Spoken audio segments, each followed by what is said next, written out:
নমস্কার বন্ধুগণ, welcome to the second episode of Bardhaman food series. যেখানে আমরা বর্ধমান ফুড সিরিজ, যেখানে আমরা এই সিরিজটার মধ্যে আমরা যেখানে বর্ধমানে ফুড ট্যুর করছি। আমরা আপাতত আছি বর্ধমানের নীলপুরের জাগরণী সঙ্গে, এবং এখানে আছে কারু টি স্টল। ওইদিকে কারু টি স্টলে আমরা কিছু খাবো এবং ওখানে অনেক ভালো ভালো খাবার পাওয়া যায়। তো আমরা ওখানে খাবো এবং আপনাদেরকে শেয়ার করছি। তো ভিডিওটাতে জুড়ে থাকুন।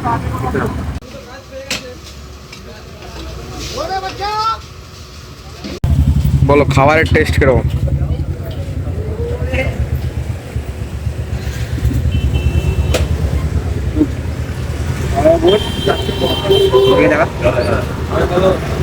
আমাদের এখানে চিকেনের চর্বি দেওয়া হয়, খাবার আছে চিকেনের চর্বি, আর এখানে একটা সুন্দর চাটনি আছে।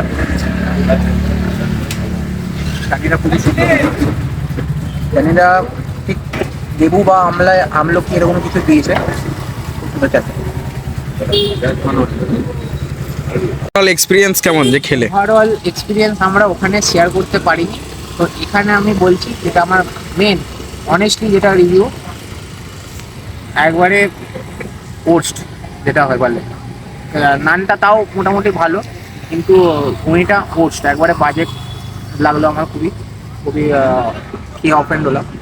নেক্সট আইটেম, অন্যান্য আইটেমগুলো একদিন খাবো এবং দেখবো যে বাকি আইটেমগুলো কীরকম। আজকে সবটা কভার করতে পারছি না, কিন্তু বাকি আইটেমগুলো একদিন আমরা দেখবো, চেক করবো এবং দেখে তখনই বুঝতে পারবো বাকি আইটেমগুলো কীরকম। কিন্তু আপাতত যেটা খেলাম আমরা ঘুগনিটা, যেটা চিকেনের চর্বি দিয়ে যে ঘুগনিটা, ওটা একবারে আমার খুবই বাজে লাগলো। চাটনিটা ভালো ছিল, বাট ওই ঘুগনিটাও অতটা বাজে, আর ইয়েটাও অ্যাভারেজ, নানটাও অ্যাভারেজ। তো বাদ বাকি এবার নেক্সট লোকেশন। আরেকটা জিনিস মেন যেটা, মানে হাইজিনিটি একবারই মেনটেন হয় না। আমি দেখলাম কি করলে একজনকে ঘুগনি দিচ্ছিল, তার ঘুগনির বাটিতে অলরেডি ঘুগনি ছিল, কিন্তু লাগার কিছু একটা লেগেছিলো, তার উপরে ঘুগনি দেওয়া হলো। আর দোকানে এমনি ওভারঅল কোনো হাইজিনিটি মেনটেন হয় না। তো এই জিনিসটা আমার খুব খারাপ লাগলো। জাস্ট এটাই বলার ছিল। তো শেষটা আগের দিনের মতো চা দিয়ে করবো। আজকে ভিডিওটা বেশ বড়ো হয়নি, আর এইটুকুই আজকে করতে পেরেছি ভিডিওটা।